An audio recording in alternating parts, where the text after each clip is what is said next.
Started the recording. Full screen. So we got knocked. Defending CK versus Supple. Do you know what quad you are? Yeah, we're gonna split. I Yeah, am we both point. did a fire staff. Don't send all of your B Point? people to C because I won't Point, go to yes. C. Okay. I was like, fuck C, bro. We're not going to C. Alright, get out, get aggressive. Get out, get aggressive. Meet him at the top side. Meet him at So the top obviously side. usually people use fire pots, but whatever. Yeah, I did it to test it out because running with all the fire staffs running split, so it was kind of like testing it out. I'm back to fire pots. Okay. So, yeah, I think fire pots they last long. Like the problem with gemstone is it runs out pretty quickly because it only lasts for like 12 hits or something like that. So right off the bat here, I like that you know you're like comfortable with the ice refresh. That's huge. You always want to like, if you can, you shower and then you storm, or then you step in the shower and then you storm so that it can reduce the cooldown of both abilities. Um, Yep. and by the way, since I'm trying to like I'm gonna try to cover a lot of stuff. So nothing I say is like assuming you don't already know that. I'm just trying to cover like absolutely everything. And also, if I do have a comment about something on your stuff in particular, it's probably just like with hindsight bias or whatever. Like I acknowledge that in the cast where there's so much shit going on that you're never gonna be able to make perfect decisions. But we're just gonna try to like theorycraft and cover some basic shit. Um, so although um, the storm itself doesn't actually do that much because it applies. It's not much damage, but it does the slow. However, the slow is like generally bruisers can get grit through it, or everybody will jump through it. I mean, it's not like nothing, but generally the more value ability is ice shower. So the way Shane's been teaching is he wants people to um, prioritize shower and then use storm primarily just as the ice refresh proc for the shower. But that's not a bad play there. Although I don't think I would find it worthwhile to shower early there out in the open space because obviously that's not going to hit anybody and that's your like really high value ability. So try to flip the prio on who you're targeting for that particular case. Oh man, this is some crazy shit. Really? Damn, dude, nice mechanics. Alright, so get a good screen positioning. You do the scream, obliv, orb, good rotation, and then you I do, what's up? I do know there was some points in this war which watching it back with DMAC, I was out of rotation. Oh, okay. Well, that was just gonna say that was really clean mechanics there because you recognize you're in danger, so you go for the dodge, and then you tomb. You pop the tomb, so you get an extra iframe, and you do that just the slightest pause, like before the tomb and in the tomb and after the tomb, so you can get back up to one or more stam, so you don't stam out here. That's just super clean. Um, and then while I'm thinking of it, this isn't like something you would want to do in this scenario, like when you first go in and you unload your kit, your VG kit, something you can do that again you don't want to do here, but you can scream and then auto, and then as soon as the auto or the light attack leaves your weapon, then you can press oblivion and to animation cancel the auto attack or the light attack, and then you can auto again, and then you can orb again, casting the orb right as soon as the uh, light attack ends, so animation cancels it, and then those extra light attacks will give you crits for mana, cooldown reduction, etc. So it's like it's just really good to do if you're not under any pressure. But here clearly you are under a lot of pressure, so really good that you didn't do that. But that's just like like personally I run out of mana a lot, so or I used to until I started weaving those autos in as consistently as I can when it's safe to do so. But again, I love the dodge, fraction of a second pause before you tuned, and then and then you pop it with the left click to get your extra iframe. Right now there's a bug. If you left click, then your iframe you get the iframe, but then your ice cooldown or your ice tomb resets. If you right click the tomb, then it doesn't reset the tomb cooldown all the way to the max. So if you're not under any pressure, then it can be good to right click out of the tomb now. But they'll hopefully fix it at some point, and it's not like a big. It's not really worth your attention span to think about if it's not already like super comfortable for you. So it's good to just always left click if you're not like super practiced already at deciding which one is better in a given scenario, because you don't want to like lock up too much of your mental.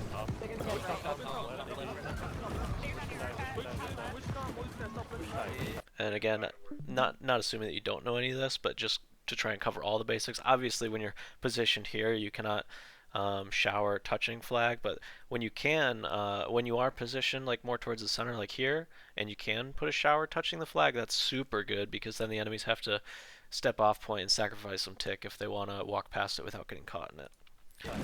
And again, I know you know that, but I'm just covering all the basics here. Yeah, for sure. Okay, you're weaving a lot of autos. So, and I noticed that you like to do. Well, I guess we'll see in a minute if you're like always doing it like this. But so far, it seems like you're a fan of the itsKTrinity style, where you always scream and then obliv. That's like I think for anyone who'd like look at this video for a VOD review, any kind of information from here, for them, I would say that's probably the best way to do it, to scream and then obliv. Though, and that's largely because you want to scream first so that you can land your scream more easily, because that's a super like high value ability. Um, though, and also if you always do it the same way, then it builds a lot of muscle memory, so that frees up all your thinking power for, looking at where enemies are, all that other stuff. Um, but if you ever do get to the point where you just have absolute tons of extra attention span, you don't know what to do with your time, like it is just on easy mode, there are some cases where it can be better to obliv first, um, simply because then the scream cooldown, or the scream crits will proc the cooldown reduction for your oblivion, so then you could get an oblivion again sooner, which again becomes harder because then your abilities are staggered. So it's easy to go scream obliv, so they always say locked in the same rotation together, so it's very like mindless, easy, best chance of landing your screams, very very good. But if you do, just want to go hard mode for some reason, like if you're trying to be the best min-maxer in the world, you could, in theory, go obliv and then scream, just so you can obliv more often, strip cooldowns a little more often, etc. But I wouldn't bother with that. It's just, just mentioning it. They're pushed up on bonfire. Oh, so really good way of phrasing it that that I heard from Shane and maybe someone else. Void Gauntlet abilities are for quantity. You just want to pump them out, and then Ice Gauntlet abilities are for quality. It's really about the storm is really you just always try to use the storm on while you're standing on the shower in order to proc the refreshing cooldown. But the shower itself is for quantity. You really want to make sure you get the best possible value on your showers if you can do so safely. So again, it's really nice to connect to the flag if you can, because then that cuts off the quadrant unless they want to run all the way around it or get stuck in it for a bit. But yeah, I usually was trying to pump out my showers as quickly as I can. But if you're not positioned perfectly for it, it's not going to be as high a value.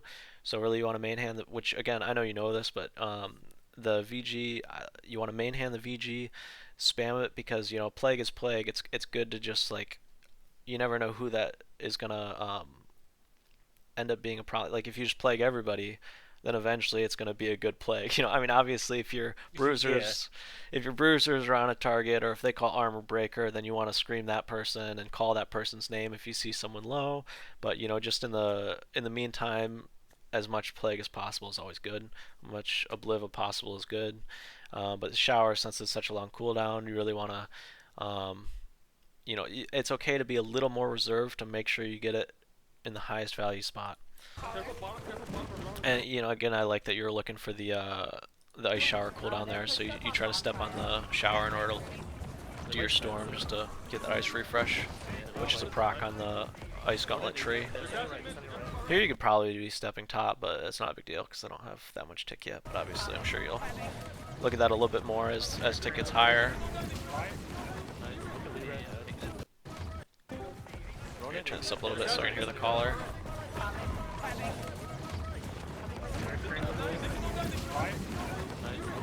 Nice. I like that you obliv before your vines here. So obviously, aspect of if you go with the route of always scream and then obliv, that can be that can if you do it literally always like that, it can make it a little bit harder to land a good vines because sometimes in these crashes you only have time to get off one or two abilities.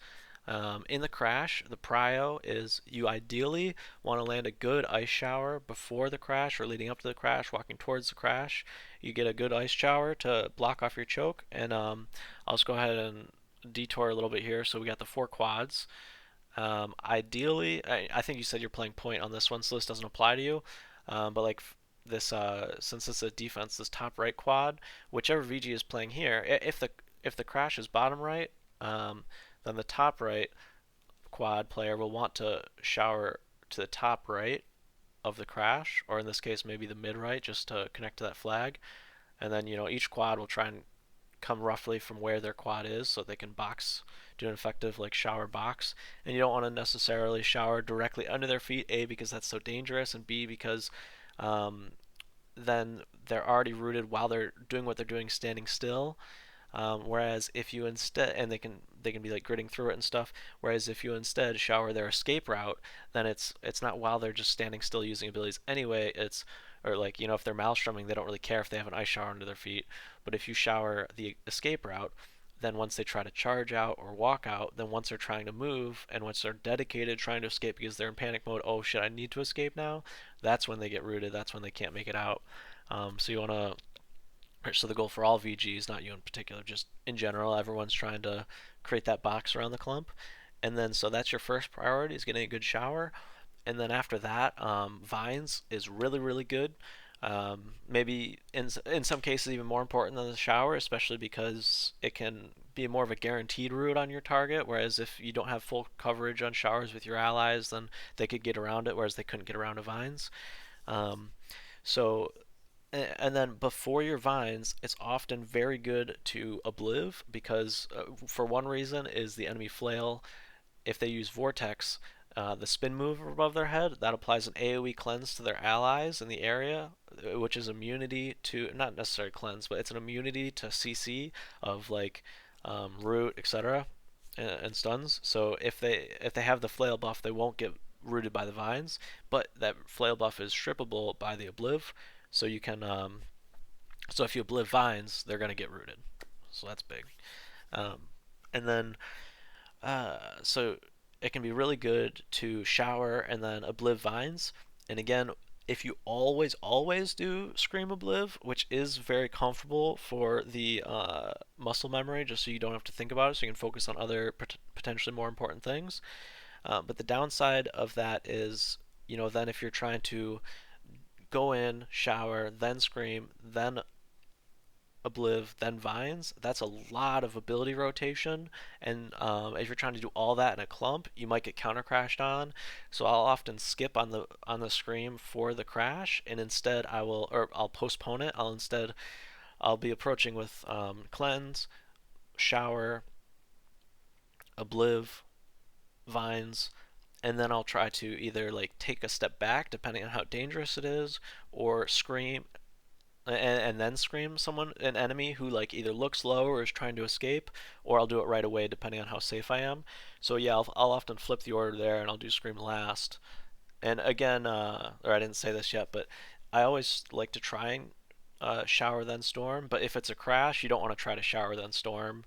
If it's like come down to the wire like that, that's again too many abilities to cast all at once. You'll get caught in the recrash a lot of times. So there, I agree with you on this. I just leave the storm up. I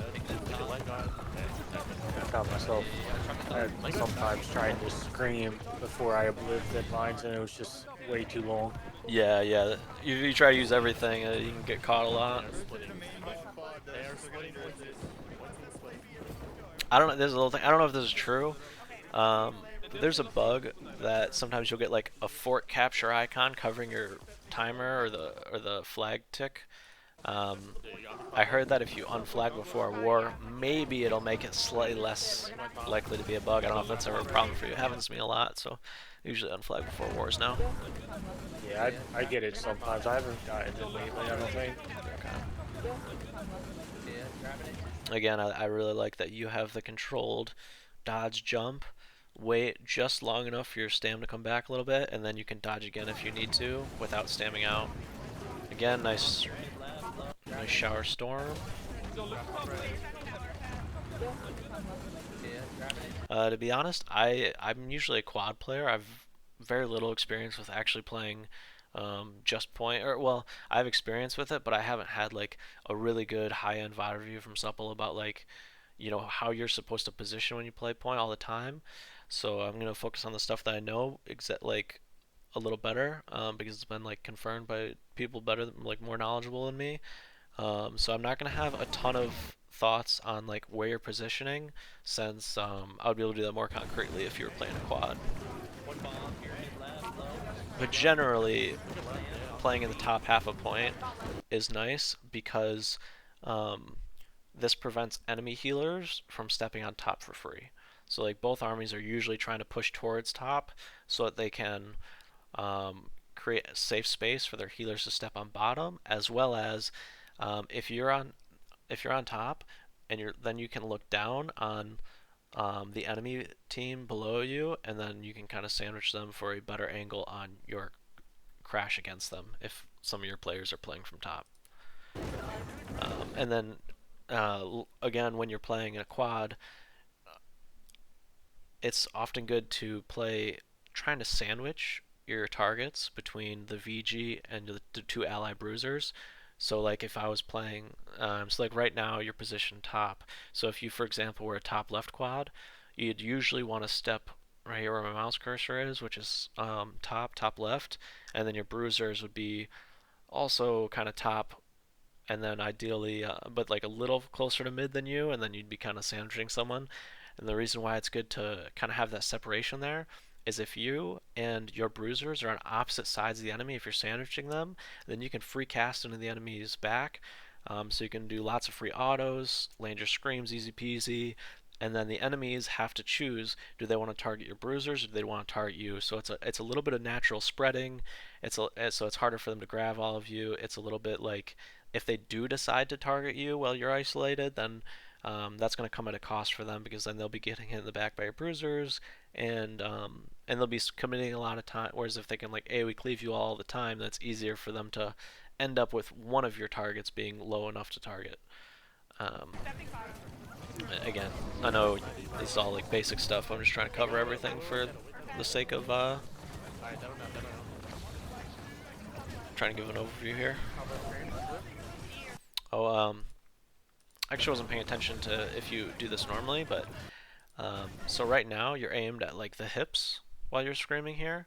If you actually aim at like the feet, then or like you just angle it down a little bit more, then for some reason the scream goes farther. The hitbox on scream's actually a little further if you just aim down a little bit. If you aim all the way down at your very toes, then it's normal range. But if you aim just angled like 45 degrees, if you're good with degree angles like geometry and shit, then that makes it go a little farther. Not a huge deal, doesn't matter.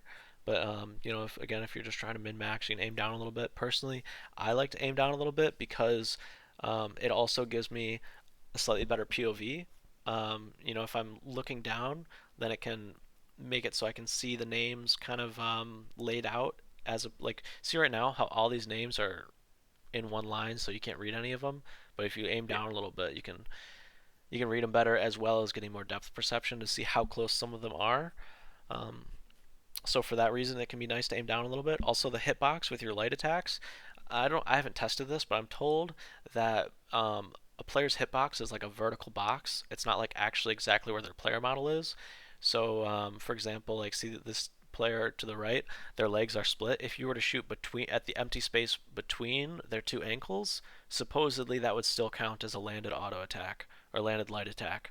So, if I know for sure I can hit the person in front of me, sometimes I'll just aim at their knees instead of their body. So aiming at the body is good because if you miss, you'll hit someone further back maybe. But if I know for sure I can hit, I might aim it down a little bit just so I can get better depth perception and better readability of the name tags. And then so I'll kind of flick my wrist like up and down depending on if I'm trying to shoot an auto, or like sometimes between my auto casts, I'll look down a little bit to either scream or check um, my depth perception or what their names are, and then likewise I'll sometimes flick down to look at my oblivion, etc. Oh, nice. You did the ability weaving here. It looks like you did the. Oh wait, maybe I misread that.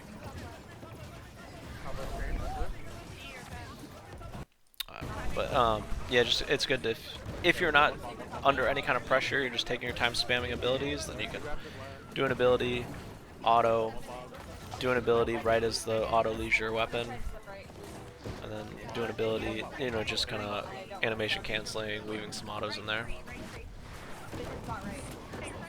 Nice screams behind, good positioning here. Getting a little, like, since you don't have any threat behind you, you know, you can push up a little bit and land scream with more people. It's really clean.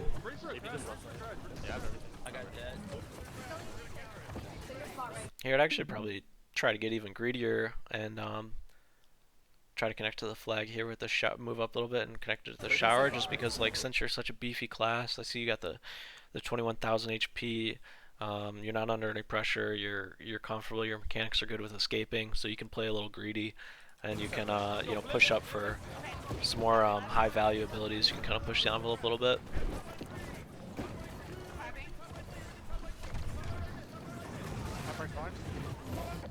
Nice. Oh yeah, that's good. Alright, so as soon as he calls it, you're looking at it. Yeah, as soon as they say like top right 3, you're immediately looking at the location. Very good. You're getting your cleanse ready, and you're looking in for your scream obliv combo. You know, since your army is the aggressor here, you do have a little bit more time on the crash, so you can afford to scream in the beginning instead of after. So I like that you do that.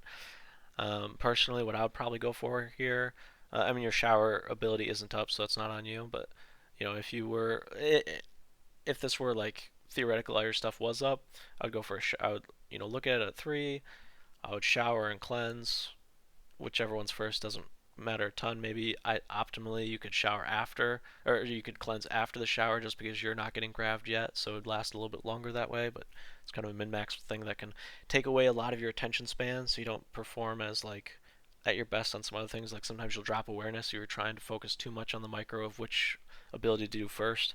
So but yeah, then just obliv, vines. You could even, in this situation, since you're the aggressor, so their recrash is probably going to be a little delayed, you could even jump in to get a little further in here, so your vines will hit more players.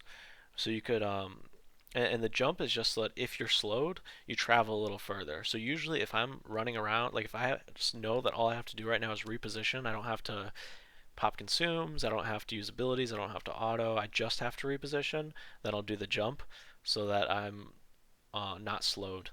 So I'd maybe jump in, go for the obliv vines, but actually, you know what, I'm wrong. You're right. You get in there just fine, and you hit juicy vines. And then I like as well that afterwards your shower came up. So as soon as your shower came up, you're like, oh yeah, I'm gonna get that down too. Very nice.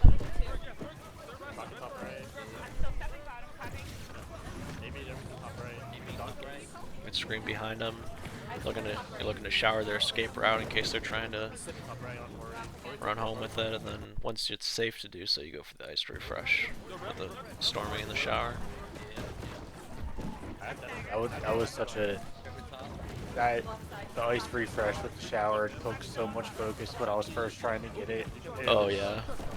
Because it wasn't muscle memory. It was something new. Yeah. Yeah, I started focusing on that a lot more recently, and usually whenever Shane gives me a tip, I like get worse at the game for a couple wars while I'm trying to get used to it, and it's like taking up a lot of my mental. Oh, this is nice. Really, you are so clean with this. Usually I fuck this up, or not usually, but sometimes I fuck this up because when I'm getting crashed on, my adrenaline gets going, so my timings are off. Like when I was perfecting this, I would spend like 6 hours a day in town, just like using my ice and VG abilities, and I still do that for like an hour a day. But like, you know, no matter how much you practice the perfect timings, as soon as your adrenaline kicks in, it's a little off. So I fuck this up sometimes, and I'll like accidentally do my second dodge too soon and then stay him out as a result. And usually it's fine if I'm doing like the whole dodge, tomb, dodge, because at that point, even if I don't have another dodge following that, that's a lot of iframe. But yeah, I like that you're really like composed here. You do the dodge, you wait a fraction of a second while you're still probably iframed, tomb, stay in the tomb for a fraction of a second, and then you popped it with the left click, which you can tell because that's at 24 seconds instead of like 16 it would be if you did the right click because it's bugged right now. And then you wait that extra fraction of a second. By this time you have more stam, so you can dodge again without stamming out, and then it's the dodge jump. Perfect. Super clean.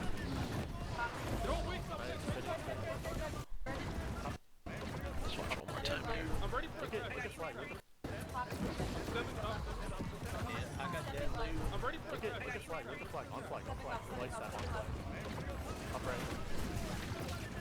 Yeah, super clean. And then for the counter crash, you recognize you want to go in real deep on this, so you go ahead and pop the cleanse. Super clean. I've always been really stingy with my cleanse too, because I'm like, oh, I got my mines to cleanse me, I got my tomb to cleanse me. Then I just started using them. Yeah, I'm stingy with the cleanses too. You'll see me go into a lot of crashes, and I'll like think about using the cleanse. I'm like, I'll save it.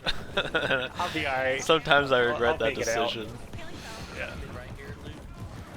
But yeah, that's a good thing I should bring up. Tomb is a cleanse as long as you level it up in your skill tree, which you should.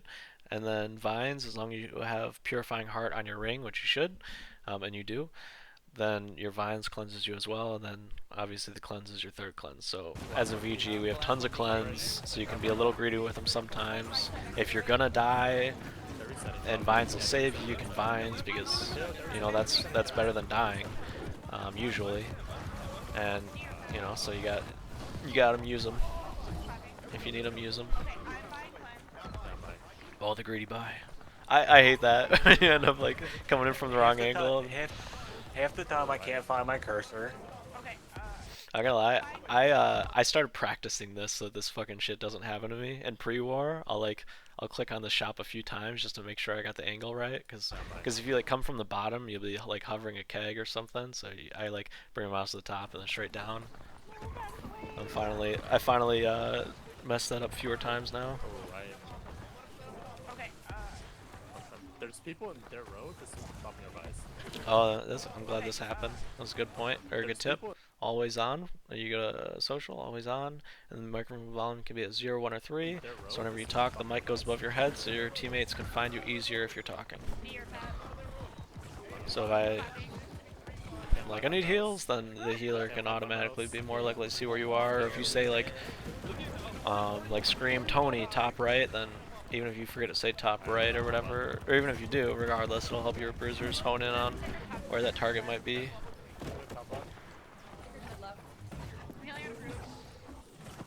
I tend to forget that half the time.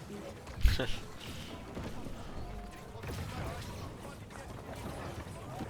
starting to wrap up. So again, not relevant here, but on a defense, the bottom left quad on defense for the side point will usually be the quad that looks below bonfire here, and then everyone else will usually look above bon or like farther above bon towards enemy road to try and stop the wide a little bit, or to slow the wrap at least. But yes, bottom left quad, that would usually look between there to slow the progress. And then a bottom left quad VG on defense will usually play about right here, because you'll be looking at bottom left, you'll be looking at the midline here, so you want to play just between there. So if your bruiser, for example, is bot left or mid left, then you can still sandwich the VG, then the enemy, then your ally bruiser, so you get that nice like circling around the enemy. And then obviously if you were playing bot left quad, which you're not here, but then it can be dangerous to be stepping this midline a lot, because you're sandwiched between the top and bottom quads, and then also some oppo fire staffs or spear players might look at you. So sometimes you'll need to place further top, or not need to step off point. Sometimes if it's really cooked, you can step right here if you can afford some ticks. So like if the enemies don't have any tick, if they're not spinning this, then you can step off for a minute. You know, especially if you can kind of get a feel for if the enemies have more players standing on point than you, and if it's like if they just don't have enough players standing, that's not a big deal to step off for a sec to play safety. And then likewise, if you get pushed to bottom, the bottom of point, that's not a great position. So you can wrap either around the side here, or sometimes risky, but you can wrap inside flag. It's risky because if you get your back up against the stone, then you can get body blocked in more easily, as well as you'll catch more strays from like the other quads might hit an AoE around this area. But sometimes it can be clear enough to look there, and then if you do choose to wrap from the inside line, and then you can look outward and try to push the enemies off point, or just safely wrap off point and then look at them from behind. But usually a bottom left quad VG on defense here on this side point, want to position either roughly here, maybe play a little further top temporarily if you need to. Just around this general. You're looking mostly midline or bot left.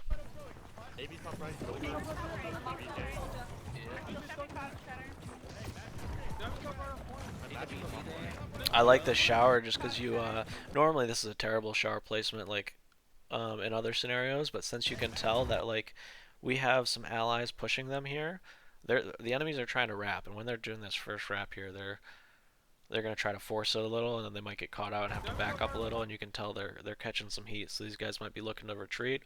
You try to cover this escape route for them with the shower behind them, so if they do start to retreat, they get rooted right as they do. Perfect. Catches them. They don't end up dying for it, but it does definitely add a lot of value. Close them down a little bit.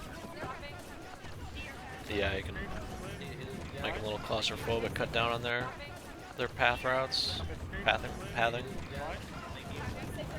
It's like I can't say path because that's an ability.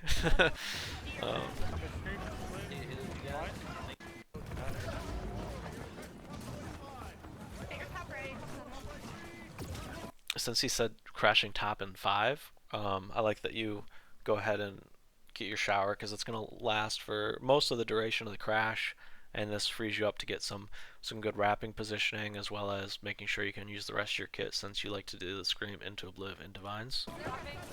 So you're able to wrap around behind them for really good positioning here. Nice.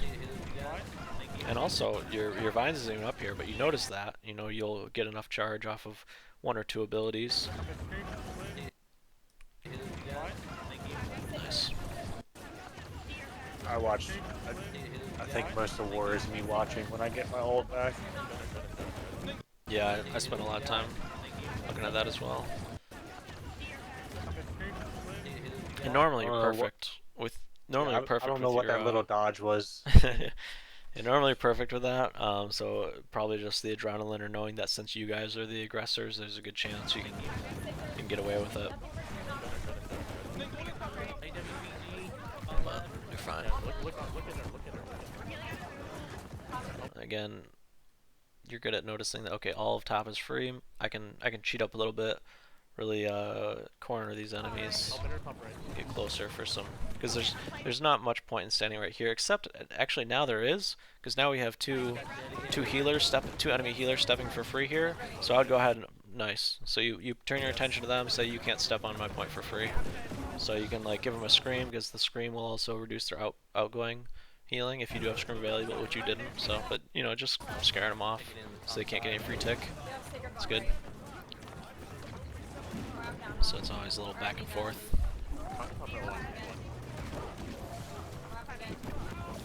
Missed the refresh there, but I know you're always looking for it. I miss it a lot too. Oh, this is crazy. Just watch from the beginning.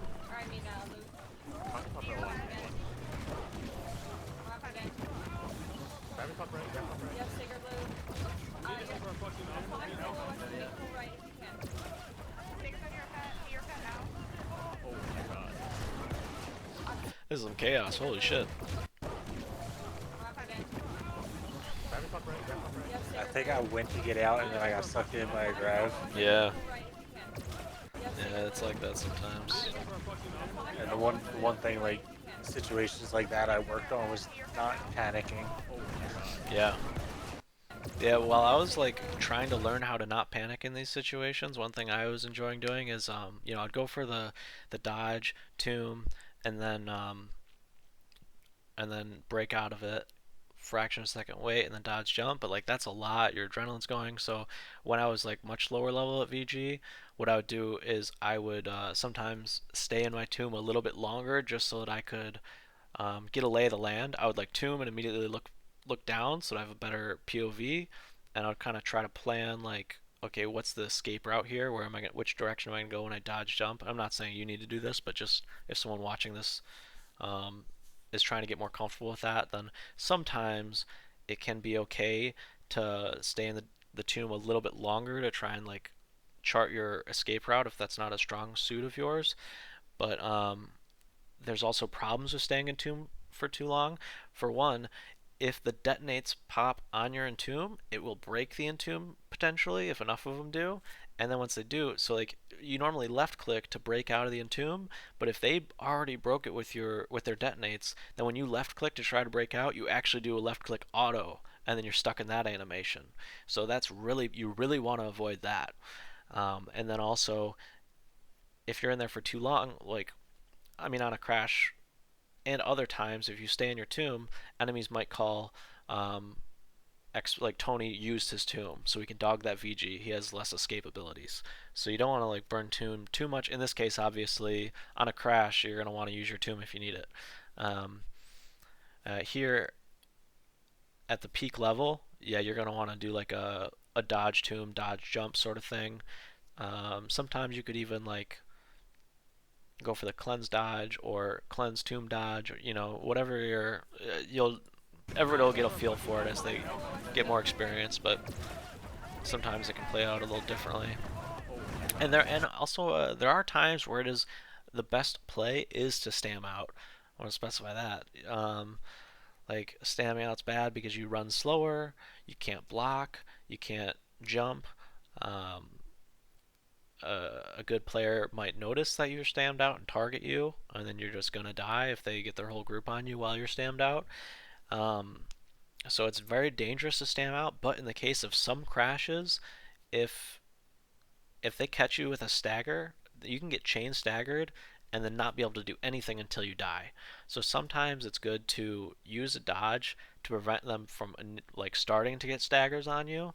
And then likewise, sometimes you're on like the outskirt of a crash and you're on like a safer area. Like let's say for example here, let's say you don't have any enemies down to the right. All of your enemies are like in front of you on point. In this scenario right here, if you dodged once, there's a slight chance of a grav pulling you back in and then the chain staggers. So theoretically, it might be safer in this particular situation to double stam out so you can't get staggered, you can't get sucked back in, because then you are at a guaranteed safe range from everybody in that clump. You're not going to get graved in. Since you're already like pretty far to the edge, you don't have any enemies behind you. But that's very niche. Generally, you want to try to not stam out at all. And then once you're perfect at not stamming out at all, as you have been for 99% of the VOD, then you can look at these like little nuanced things. If there are some scenarios where a double dodge can be the safer play. Yeah, and I like not ironically, but funny enough, like right after I say that, you end up realizing that same you go in and you realize like the enemy's abilities are all popping right now, and you can tell they're all popping at the same time. So you're just choosing to iframe them and knowing that as long as you get that one iframe off, everything will already be diffused and far away, so you'll be safe at that point. Not recommending that people stam out, but there are times where it can be the play. This is a very nice shower. It connects to flag and then to edge, and it separates. Well, it's nice that it connects to flag, and so whenever these guys are trying to rotate between their quads, they're going to get slowed down by it. I like that you're finding the step here, the stepping point whenever you can, just because, we got to keep that tick at bay since they do have a little bit of tick. Again, you were going for the shower connecting to flag. That was nice. Didn't end up happening. You got staggered out of it. Unfortunate.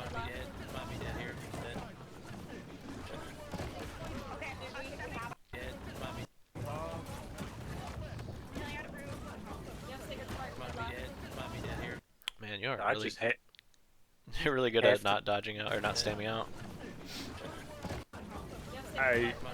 there was a point where I realized that I was tanky and could take hits, not dodge. Yeah. Yeah, that's a big point, you know, with 21,000 HP, because it looks like you probably do 250 focus and then the rest into con, so like 360 con roughly. You know, you have all this HP. If you have, um, what is it called? Frigid Dawn armor? Is that what it's called? Yeah. Then you get, you know, elemental version plus, you know, you're probably rocking 3 freedom plus some enchanted ward. You know, we got a lot of beefiness plus all the cleanses. We're in heavy, so yeah, you can afford to take some hits, so you don't have to panic stam out. You can afford to let them hit you a little bit, because in that like in a crash, there is some risk in letting them hit you even once, because that stagger could lead to multiple chain staggers. But here, when it was just like, you know, they already blew their deados recently, so you know this is at most going to be this is at most going to be grabs, maybe like 1 or 2 stray deados. So you're not gonna have like a million damage. You're not gonna have 21,000 damage coming at you all at once. You can be a little patient. Make sure you get your stand back there before you dodge again.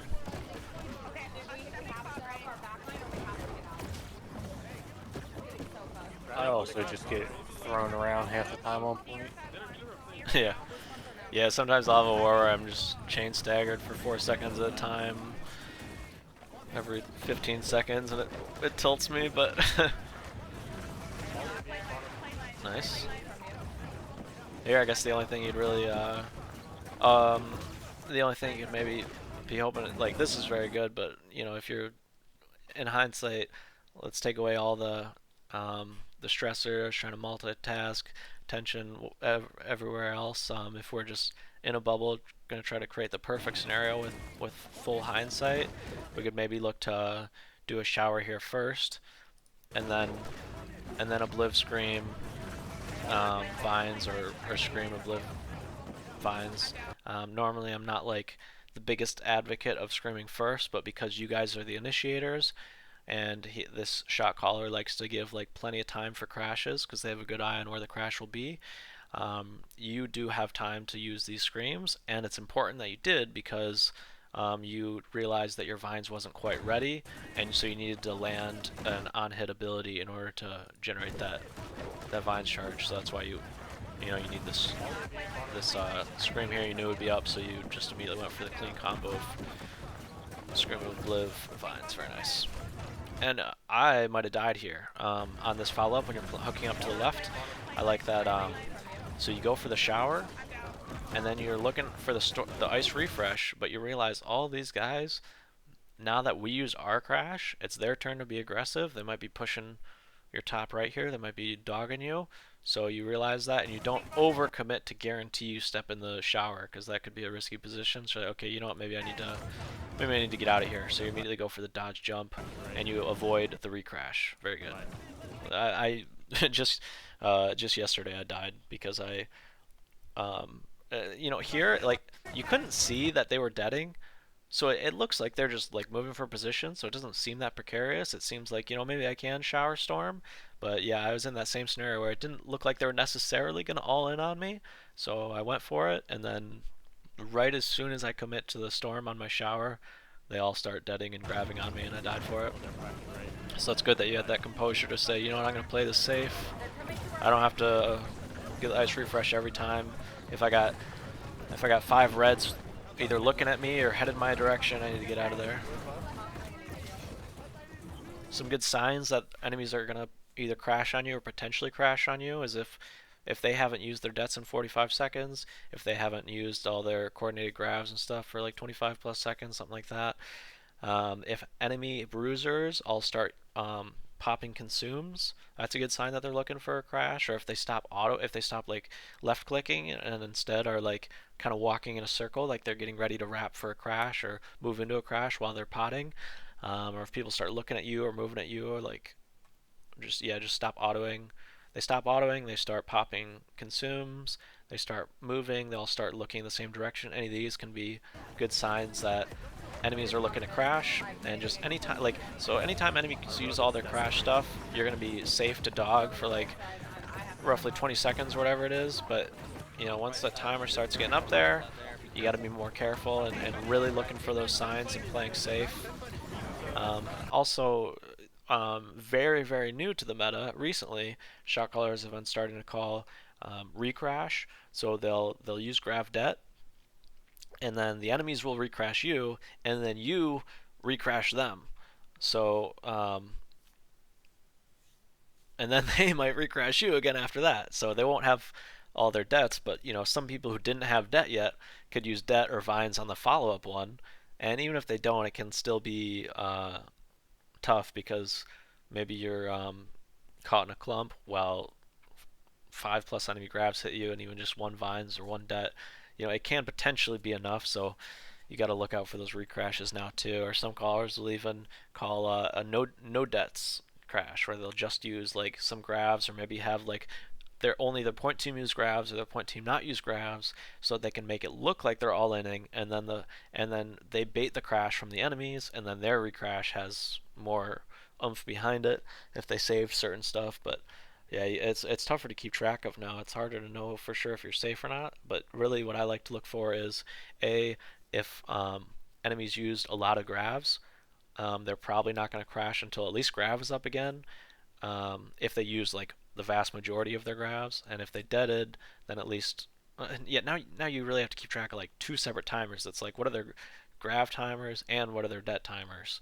So it can be a lot, but I guess generally playing safer is nice. But yeah, I mean, shot callers will know this better than you. Need to keep track of it. So as long as someone can hear their shot caller and listens to them a lot, then sometimes that can help fill in the gaps with, like, if they say declump from here or get out, or telling you to do something, then that can save you sometimes. Yeah, sometimes I'll zone out, or sometimes I won't fully keep track of what's happening, but then like I'll hear a good caller say to do a certain thing, and just by listening to that, sometimes it'll save me. Half the time you hear it and you just react. Don't even think about it. Yeah. Yeah, I mean, there's just so much going on. I like this jump out attempt. Oh, you have do you have stamina rune glass in your armor? One piece. Nice, yeah. I think that's I mean, I don't know what the general opinion is on that. I have that on one of my accounts because I'm still trying to decide how much I like it. It has prevented me from accidentally stamming out a few times, over the course of however many wars. And I don't know if you would have stand out here or not, but I definitely saw it come back up, and so it did make it so it would have been possible to stam again a little sooner. I think most people probably say not to use it just because you want to get that extra 0.5% physical or elemental resist, but I've found that it can be good if you're it can be good sometimes. So I mean, I don't have a strong opinion on it, but it is nice when it when it bails you out. That's for sure. Can't form bad habits though if you get away with things and then stop. Like if I mess something up too many times, then I'll definitely like hone in on it, practice it, make sure it doesn't happen again. Whereas if I'm getting bailed out by, not saying you, but if I were to get bailed out by my stam rune glass a lot and be like, oh, I'm never stamming out, even though realistically I would have stammed out, I just happened to get saved by it, then that can create a bad habit potentially. But all right, so yeah, I think I've had it for so long. I don't even know. So you get you immediately are looking for the jump out. That's nice.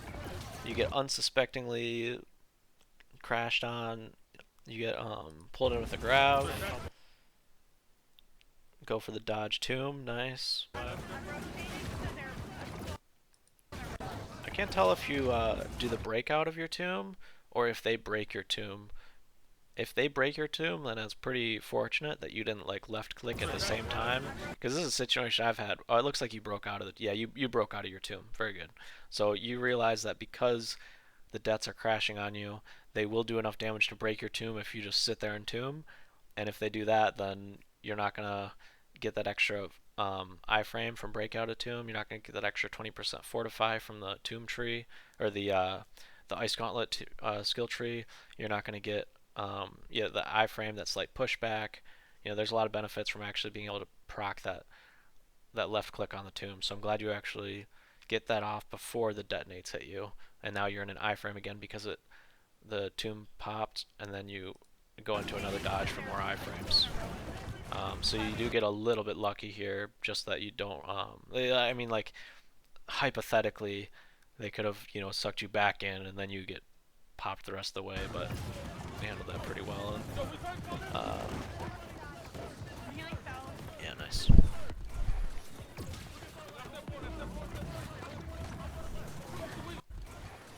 Here, obviously, ideally use the obliv first, but all this shit's going on. I do that all. Well, that happens to all of us. We can't always have flawless rotation, but you obviously know your rotations super well, and 99.9% of the time they're clean, so it just happens. Here, see this, you end up with this guy super low health next to you, and you have some allies on him. If you have awareness of this, if you process it, and sometimes you won't, you're looking all over the place trying to check numbers, tick, everything. But ideally you say, if you can tell what this guy's name is, I can't tell in the VOD here, but say this, say Tony, scream Tony bottom left, or just Tony bottom left, so your bruisers will go for him too, and you can maybe try to box him in. It looks like you are going for the body block, very nice, trying to box him in there. He does get out of the body block, but yeah, it could be good to call that target, so I started getting a little bit more killer instinct recently. Oh my gosh, fucking Lengod going up in the sky. What a clip. I started getting a little bit better killer instinct recently. Now that some things are more automatic, I can free up some attention span for stuff like that, and I'll just immediately, call the name, his position, or this was top, not bottom, since you're on defense. I'll try to call him and draw attention to him so we can try and dog him down. But if they do get off point, then generally you want to just let them go as a quad VG IG or a point VG IG. If they get out, like we're trying to win tick, and you're probably not going to be solo killing people, so don't really go for solo kills. Instead, you're looking for the support, the utility, and trying to force people off a point. So that guy, he got low enough that once you body blocked him, he really had to get the fuck out of there. But once he's off point, you're not going to finish him off, so you just let him go, and then you achieve your goal there. You get one enemy off point, so now we have point tick, at least for the time being, is slightly more in our favor than it was before him. So yeah, you don't want to like overcommit, like chasing people off point. Instead, you take the small victory of, now I'm stepping on point and they're not. Yeah, I don't think I really ever chase anyone off point. Yeah, that's good.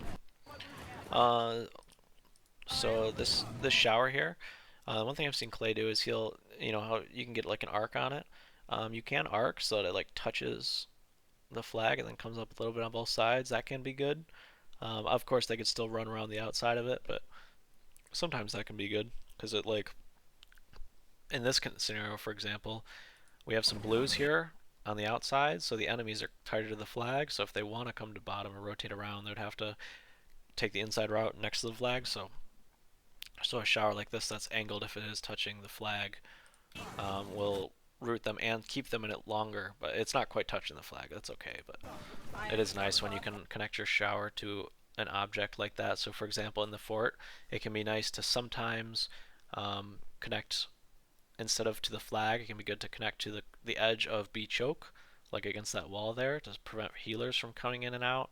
You don't always want to do that, but for example, if you're on defense and you're looking B choke, like enemy respawns are flooding into the fort through B choke, then in that scenario maybe you want to put your shower either in B choke or touching the edge of B choke, so that it prevents healers or whoever from like hooking up around the corner. Or you could hook it, you could connect a shower to the edge of a staircase that protrudes out towards hell a little bit.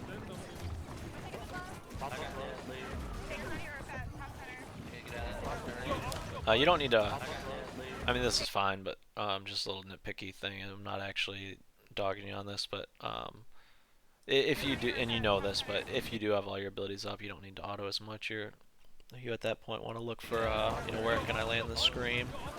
You just obviously are trying to pay attention to whether you're about to get crashed on or where's the good value about to be. All good. I'm just talking out loud for just for the sake of trying to share some stream of consciousness. Still got deadly. Hey, I get it.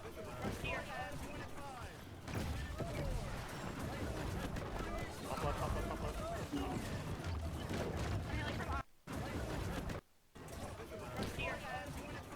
Okay, so here you're listening to the shot caller saying right side of point in 5.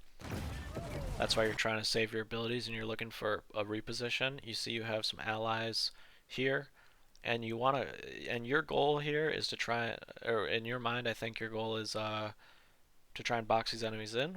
You know, great goal. So you probably see you already have some VGs up here. You're not sure whether you have a VG down here, so you're trying to get that full surround. Yeah, I think that's probably the thought process here. So you're trying to make sure you have full surround coverage. I think in hindsight, you know, maybe you could just take this approach, just start, you know, screaming this low health target, which in the Chaos War you're not going to notice that this guy's low maybe. But yeah, you probably could, you know, just take this angle and hope that someone is in the correct spot over here. But I'm never going to blame someone for wanting to rotate to make sure they get a good angle on a crash. This guy calling 5-second crashes is good for making sure everyone can get in position, but it does also give things away a little bit. If, you know, our entire army, we're all going to have the instinct, or your army's going to have the instinct to do what you're doing, where they're positioning, they're popping consumes, they're getting ready. And again, if you see people running around popping consumes not using abilities, that does kind of give a sign of a crash. So these guys might see the crash coming and try to reposition. It makes it a little difficult to go for a full 5 count. But I think this caller seems like he's doing a really good job with reading where the enemies are going to be even 5 seconds ahead, or, you know, you can tell these guys are pretty dead set on it. Yeah, you get a really good value scream on mid left there because of that. But yeah, I think in most armies they'll call a 3-second crash or even 2 seconds sometimes, depending on how rushed they are. So most of the time, probably would be better just keep this nice position here where you can. Your shower isn't up, but if it were, you could try to shower from flag to the. You could, you know, take a step closer to further in point. Shower here to here.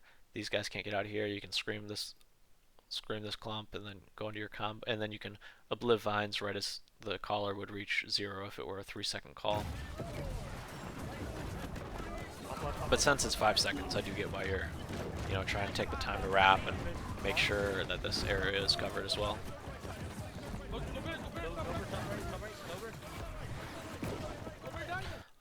Here's something.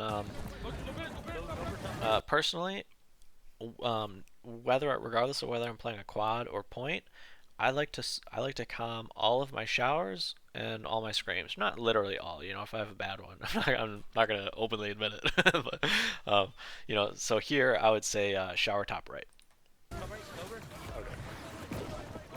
And that just, you know, gives your enemies the info that, you know, if they know that that's your shower on top right, they know that they're not going to get rooted for walking into it, assuming there's not an enemy shower there as well. And they know that since top right is also the location of this enemy, they can commit a little harder to it, knowing that he's probably going to be slowed by a shower. So it can affect some decisions. So I always, if I have a decent shower, I'll say shower mid right, shower top right, whatever the case may be, and then I call who I scream as well. So I'll say like scream Tony top left, or scream top left if I can't see what the name is. What shift they be? Top left? I mean, if someone's full health and they're clearly not pressured enough that it'll turn into a kill or any significant pressure, I might not say who I screamed. Like if I solo scream a guy who's just doing his own thing, I'm not gonna bother to say it because I don't really want to try to convince my bruisers to turn their attention to him. But you know, if someone's low and I scream him, then I'll definitely do that. I'll say who it is so that we all hone in on that target. So yeah, you're in terms of comms. The best calls for a VG are shower, scream. So shower top. In this case, it would be shower top left because you're on defense POV, and then scream Tony or scream Tony top right or scream clump top right. And then also, if you are getting dogged and you're about to die or something like that, then it can be good to say tomb or tomb exit, just so that as soon as you say tomb, your healer is going to be more likely to pay attention to you. They're going to be more likely to give you a heal. So like Shane, for example, he tries to always say tomb 3-2-1 exit, or he'll say like yeah tomb 3-2-1, and so his healer that is used to his style of comms will always try to heal him as soon as he starts counting down. Um, Realistically, you can DE someone while they're in a tomb. If they were plagued when they entered it, it still is kind of bugged, so the DE will cast, the Divine Embrace will cast even if you're tombed, assuming you were plagued when you entered it. So you don't really have to, like, the importance of calling tomb actually isn't that serious currently in this bugged state for the tomb, but it's good to do anyway, just so they look at you. If you want to, like, remind your healer, look at your VG, you can just say tomb, or say tomb exit, because some healers won't heal you while you're tomb. They'll want to heal you when you exit. So I say tomb exit if I'm really trying to make sure I get a heal. Or I'll say I'll try, if I can. I'll talk in third person and I'll say magician needs heals top left. Magician needs heals going top left. That way, healers, this bar in the top left, this updates on a delay. So some healers will look at your character model and they'll see your health bar going down in real time, or they'll judge the danger to see, okay, he is surrounded, he's going to need heals ASAP. But some healers who maybe are less experienced, or they have too many things going on, or your players aren't, and there can be a million reasons. It's not necessarily lack of experience, but sometimes players will, or healers might look at these health bars, in which case it's on a delay, so it can be extra good to say I need a heal or I need one. Some healers don't like that. They'll say you're egoing your healer or something like that. But whatever. If you need a heal, it's fine to say it. And then I also add my name in case they're not familiar with my voice. I'm getting tossed around into a random group, which I sometimes mess up if I'm playing on like a different account name than I'm used to. But so I'd say like magician needs one top left, or magician needs top left, or magician down bad top left. Um, and then the only reason I say the location is so that if they're going to be potentially line of sight with bonfire or this, or if they're out of range, so like let's say they're playing super far bottom right off point and I'm top left, if they assume I'm bot left, they might think I'm in range, but if I say I'm top left, I'm like, oh, I need to step forward a little bit to reach them there. Yeah, G's usually pretty good with spreading the heals out. Nice. Oh, and here, oh, you do have this bug where you the fort is blocking the shit, so you can't. It's hard to tell the timer and everything. I didn't have it at the start, but now I do. Yeah. Yeah. So at this point in the war, I mean, 20 cleanse is a lot.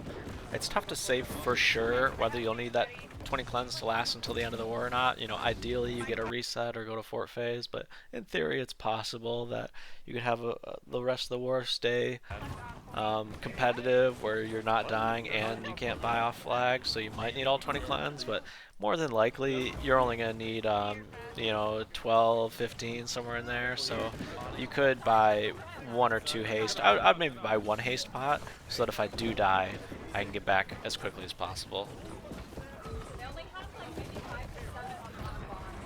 Makes sense. So, yeah, I've always just bought them off respawn, but that makes sense. Have it as soon as you respawn.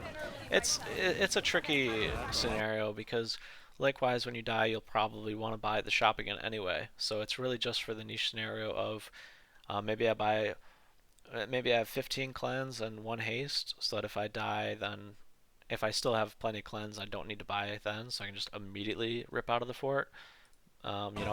If C-tick is at like 90% or something, but that's a very tough judgment call, so you'll get your own opinions on that as time goes on. But yeah, if you have a ton of cleanse, then you can get one or two haste, for sure.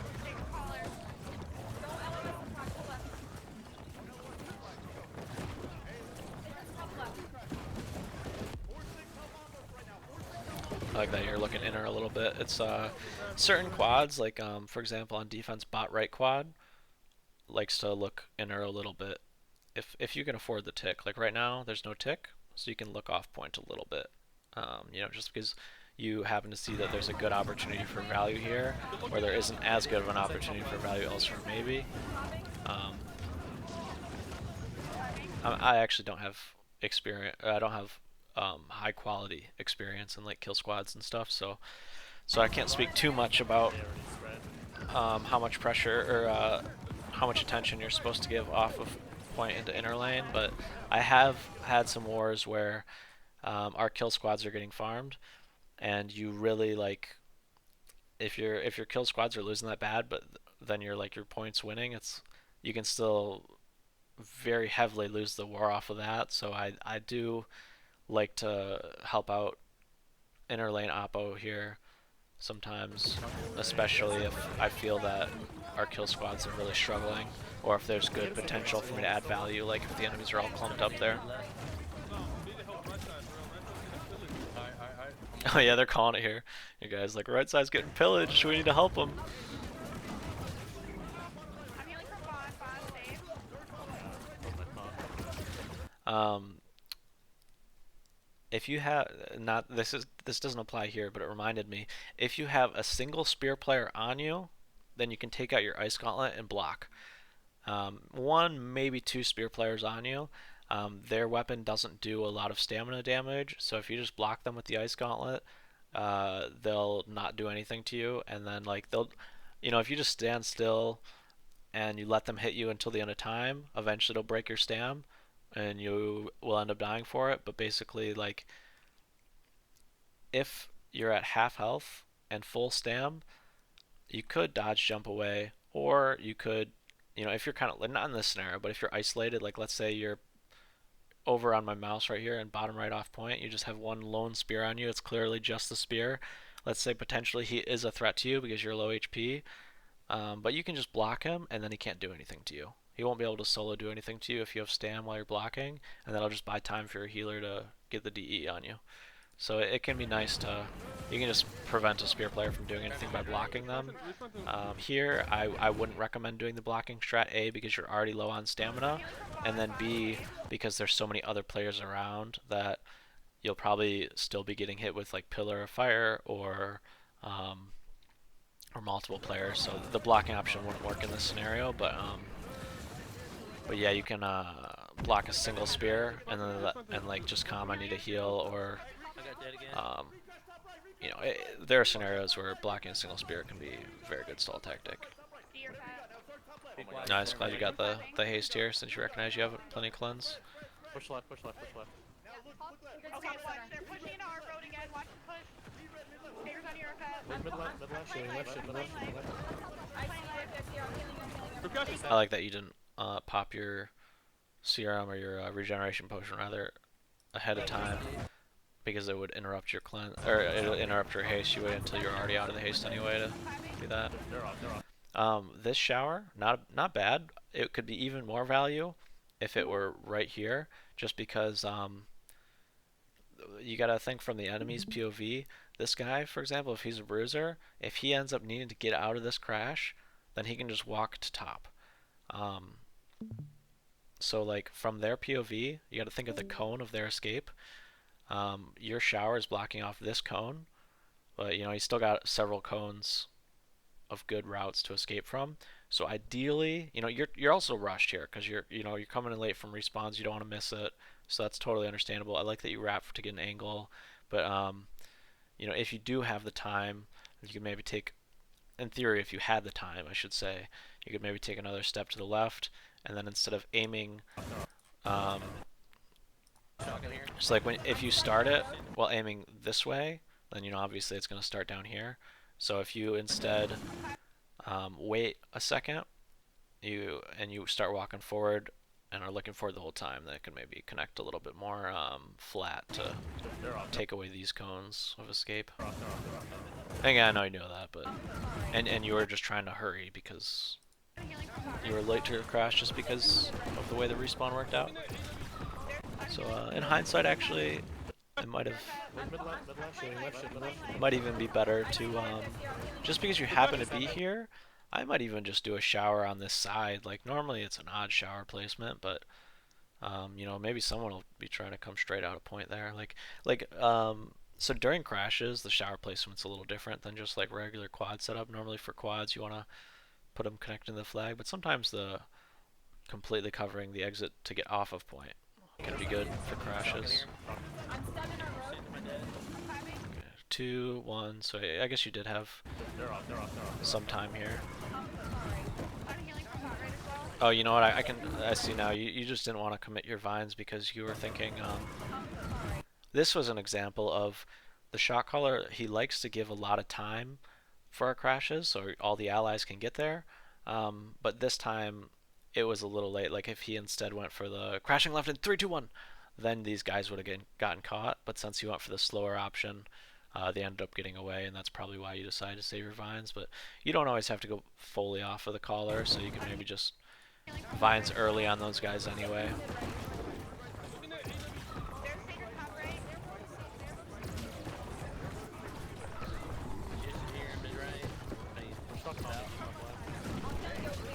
Yeah, my showers before I was fully using them for like just straight zoning, and then I'm healing out through. I got dead blue.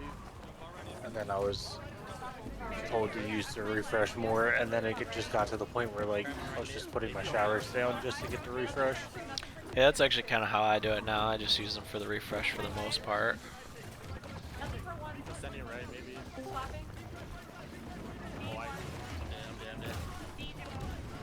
That was a juicy clone. God damn.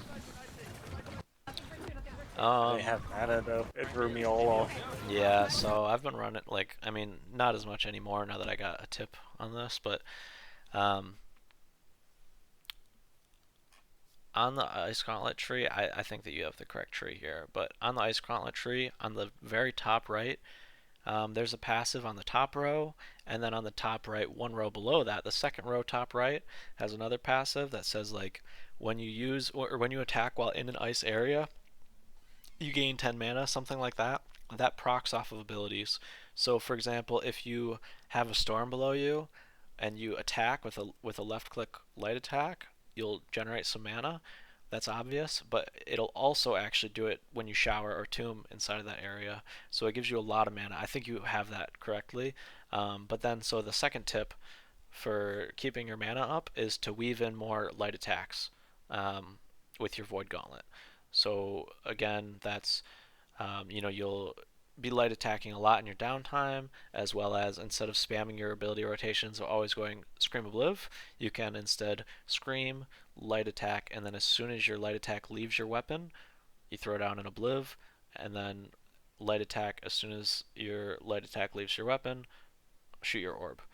Um, and but it's still gonna you're still gonna get in situations like this where it's just too hectic. You can't be spamming autos like crazy. So I've gotten pretty comfortable with swapping to my VG and then right click on that to generate some mana. But losing some health and you're also slow to do that. It's not optimal. So it's nice to stay on top of autoing as much as possible. But yeah, it's good to get comfortable with swapping to your VG when you need to generate mana like that. Descending right, maybe.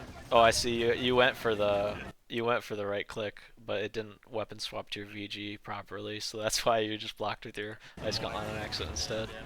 But I'm glad that Air. yeah, I'm glad you kept composed despite the weapon swap issue. Stayed composed, made sure to land a good vines there.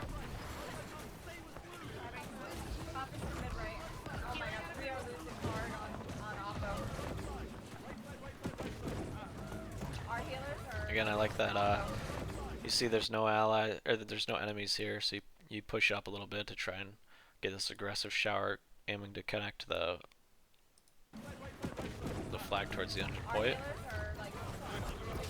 You're good at pushing up to find more value when it's an option.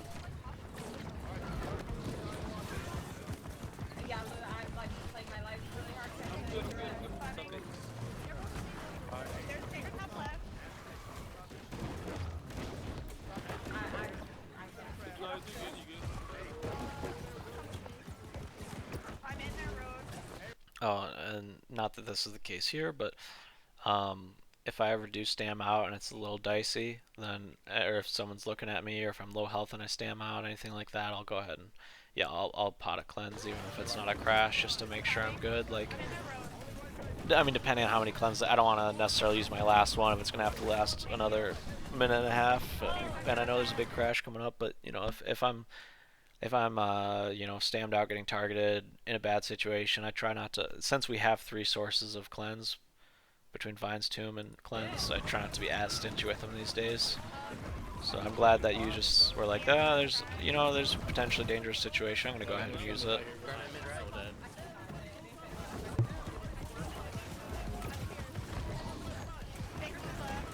Oh man, this is getting crazy. Okay, they capped it, so no point in fighting. Oh my god. In these all-in scenarios, Shane told me that the like those absolute all-in scenarios where it's like 98% tick plus, it's higher value to use the Void Gauntlet rather than the Ice Gauntlet. Like when everyone's just packed in, body blocking each other on point like that, you're not going to get a lot of scenarios of people like dying because they're stuck by the ice wall. You'll instead have scenarios of like everyone's just trying to step on point no matter what, and if they step off, you know, maybe that leads to the win of whoever coin flips the point with the most tick. So you're just trying to get people off, you're trying to make it so the people who are on are going to be as plagued as possible, so you just want to spam the quantity with your VG when it's just super packed in, especially because you don't even have to weave in autos once it's super packed in. Once you have, you know, 100 players on point, you can just scream Obliv Orb, scream Obliv Orb on repeat, or Obliv scream Orb, you know, whatever the case may be, and just really pump out that quantity.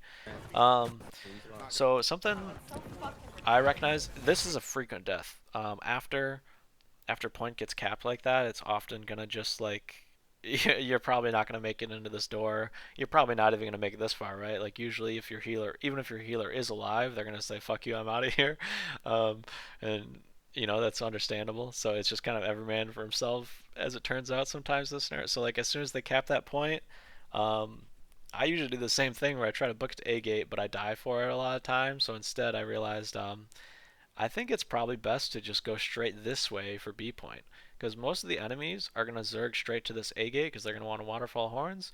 So if you instead beeline it towards these rocks and then go in through B gate, enemies won't be at B gate yet, so you'll get in there for free, whereas here they'll stop you when you're trying to get in.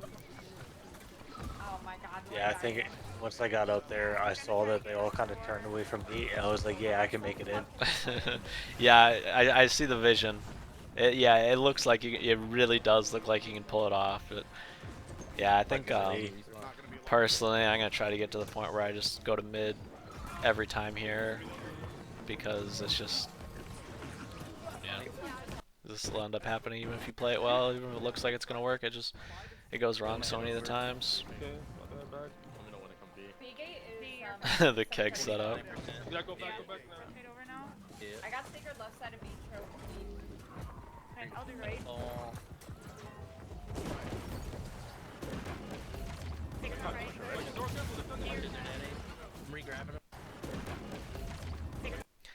I kind of like the shower, that you're able to get it behind them and it covers left to right, so that, you know, if they start to get crashed on by our guys, then when they start to try to escape, they're stuck.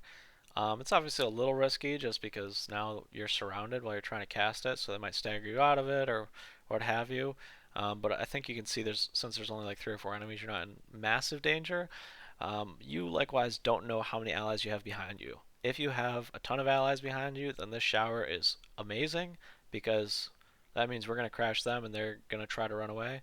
But you know, for all I know, yeah, we might only have a few allies. Maybe our guys are slacking here. So since we don't have a lot of guys there, it's not going to be the highest value shower, but I see the vision. Yeah, this is where we fumbled, and we got crashed from behind, just couldn't recoup. By the way, so attackers will waterfall these horns. There's a far left horn over here on the out. You have to wrap around, so VGs should be wrapping around to hit that horn on the far side. And then as an attacker, we're on defense, but as an attacker, you really want to like be careful as we're waterfalling, because most of the defenders are going to be here. So as an attacker, you got to watch yourself, because suddenly 20 of your guys are going to leave, and then 50 of the enemies are still going to be here, and then they say, fuck it, we're going to jump out and dog you. So some attackers will die in this scenario because they don't recognize that all the horn killers are going to rotate off while the enemies are still here with nothing better to do except jump out and kill you. So attackers play safe in this scenario, but as a VG actually we'll always be rotating with the horns anyway, so that doesn't apply to us as much. But you can, you can warn your bruisers, hey, be careful, we're rotating off. VG rotating off, play your life. But now back to the defender point of view. I like that this guy does the... They did the shower a little too early to actually help, but I like that you're looking to shower to slow down their breach. Kept getting the zoomies. He swim to shower, just couldn't get the right position. Yeah.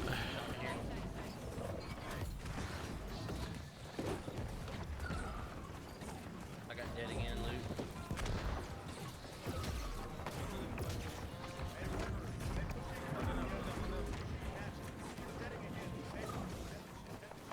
I was just gonna say I would shower here, but your teammate covered it. So you're good. Nice scream. You could be like calling who you're screaming. Like if you see for sure that like Hori or something gets screamed, then you could say that. It's not gonna really matter. No one's gonna die in this scenario because there's plenty of heals and not any like grab deaths going on. But yeah, I would say scream Hori. Nice. I got dead again. Scream targeting.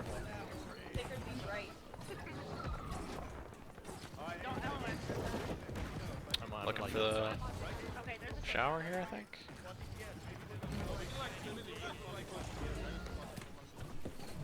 You're saving it just because you're not going to push anyway?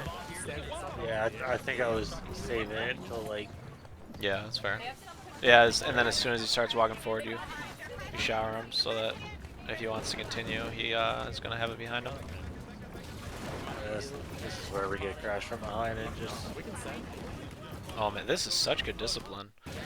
Everybody, like, every VGIG should be spending like a few hours in town, if they're not perfect at this already, just doing this. You dodge, jump, or either dodge, jump, and then tomb, or dodge, jump, dodge, jump, tomb, or dodge, tomb, breakout, wait, dodge, jump, stuff like that.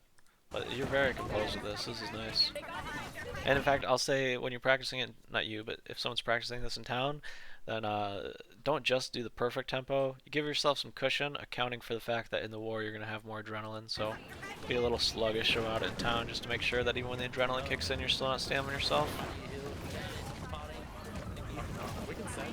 Here, I would actually... one thing I could add to this, even though it's like perfect mechanics, is you could look down, and that would give you better POV, or aim your cursor at the floor, so you have better POV for like where the enemies are, as well as how to potentially make a better exit route. Like it's a little tougher to see here than it would be if you were looking straight down. Although you're clearly more comfortable from this angle, so I'm not gonna say necessarily it would have it be an immediate improvement for your POV. Like you might be worse by trying to do that for a while, but sometimes it is good to look down, especially because there's a setting they added to the game. I don't remember what it's called, but something with like vertical zoom out. So if you look down, you can zoom even further out, which is pretty nice for a VG, so you can get the whole lay of the land.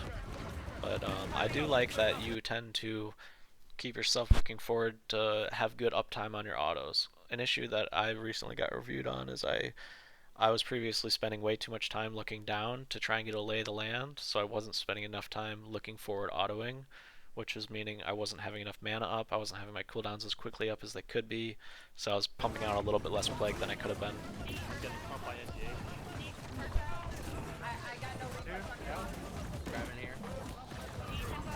And here, I think I've pretty much already covered all the general stuff I had in mind, so I don't need to pause on every little thing. Since I'm so long-winded, this is already going way too slow with this, I apologize. Don't bother me. I think this is the end too. I think we lose off of this push. Oh yeah, I guess if this isn't a full 30-minute VOD, then Okay, backstage is fine again. I'm healing back. Right side, careful. We were doing great, and then that one crash where they hit us from behind and choked just kind of.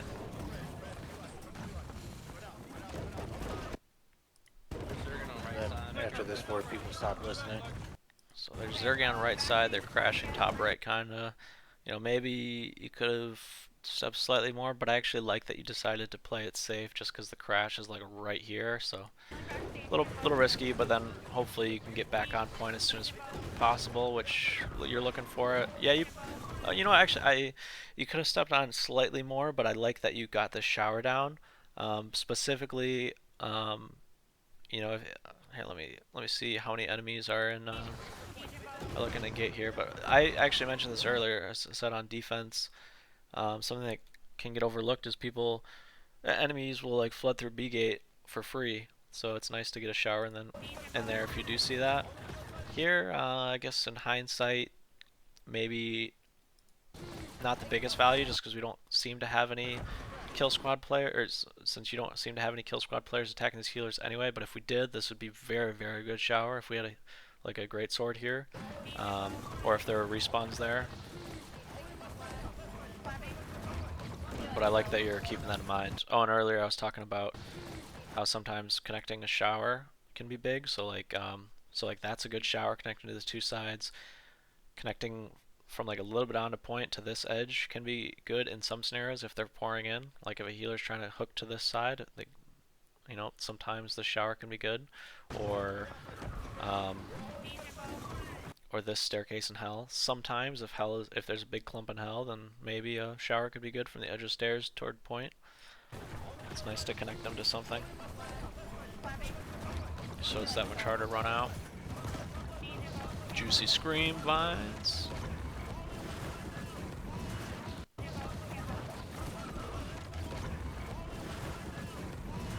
I like this too. When I'm in trouble or potentially going to be in trouble, I just go ahead and swap to my IG as soon as possible. I don't like, instead of dodging and then swapping to tomb and then swapping to IG to tomb, I'll just go ahead and like as soon as possible right away start swapping to my IG. Any hint of danger, the IG is out. I'm not going to be screaming that much when I'm in danger. There are some cases where a scream can be good in danger because it can like it staggers them and gives you fortify and maybe buys yourself a little bit of time for your healer to cast something on you. That's kind of niche, not important. But generally, if I'm in trouble, I want to have my Ice Gauntlet out. So I like that you get that out right away.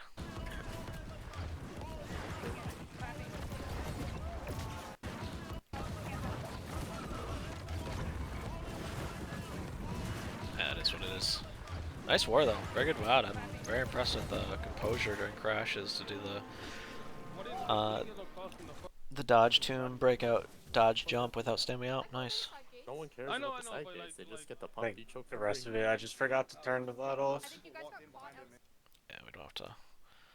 We can end it there, but thanks for super good opportunities to talk about everything. Appreciate you letting me ramble about all kinds of shit that you already know just to cover all the bases. Hopefully that was useful for someone who gets to watch this.